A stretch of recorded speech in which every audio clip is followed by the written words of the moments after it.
There's a new effort in the works to make millions of post-9/11 veterans eligible for health care and disability benefits based on toxic exposure during their service. But the News 4 I-Team found some with devastating health conditions that are still being left out. Investigative reporter Jody Fleischer has more on the battle they never thought they'd have to fight. Veterans can collect disability and get free health care at a medical center like this one when their injury or illness is connected to their military service. But proving that connection can be challenging, especially when a condition like cancer develops years later. I thought of myself as invincible, and you really had to think of yourself that way. When Kate Hendricks Thomas joined the Marine Corps right out of college in 2002, she expected risks and sacrifices. I understood that I could get blown up. I understood that I would have to stand duty on Christmas. But she says what she didn't understand at age 25 at Camp Fallujah in Iraq was that her service as a military police officer might take her life years later. I don't regret my service in any way. I just didn't think that cancer was one of the things I was risking. 13 years after she left Iraq, Kate was married with a young son when a nurse practitioner suggested she get a mammogram after learning she'd served overseas, even though Kate had no family history and most women wait until their 40s. When they screened me, they found advanced metastatic breast cancer that was already stage 4.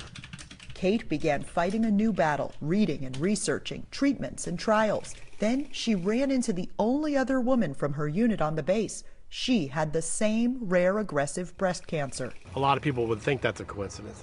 We don't think that's a coincidence. Tom Porter is vice president of Iraq and Afghanistan Veterans of America, which asks its 425,000 members about their health every year. Injuries from toxic exposures and burn pits are the most widespread, by far, health impact from the post-9/11 generation. The VA estimates 3.5 million service members were exposed to airborne toxins and or burn pits, giant piles of trash from military bases dug into the ground, piled high and burned, often releasing thick black smoke. They included everything that you can imagine under the sun: human waste, medical waste, chemicals, rubber tires from aircraft, jet fuel. Porter says more than 80% of his members exposed to toxins report suffering health impacts from cancers to asthma. The VA has started a voluntary registry to track exposure illnesses. I would go running around the base. One of my routes actually took me around the burn pit. Kate got this letter from a VA oncologist saying her breast cancer was as likely as not caused by her time in Iraq, and the doctor believes military deployment exposures increase the risk of breast cancer in female veterans.